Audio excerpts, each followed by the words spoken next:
AWE, riba Dia Internacional de Telecomunicação, nós fazemos visita na CEITAR.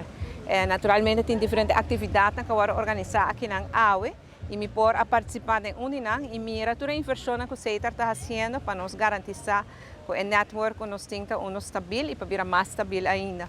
Que por adaptar com o tempo também e que por acaparar a expansão se é necessário. Se você quer roupa impressionante, mira, essa aqui, claro, tem inversão enormemente grande, que toma roupa e tempo, mas tem uma equipe roupa bom, não somente preparar, mas dedicar para por executar o projeto aqui.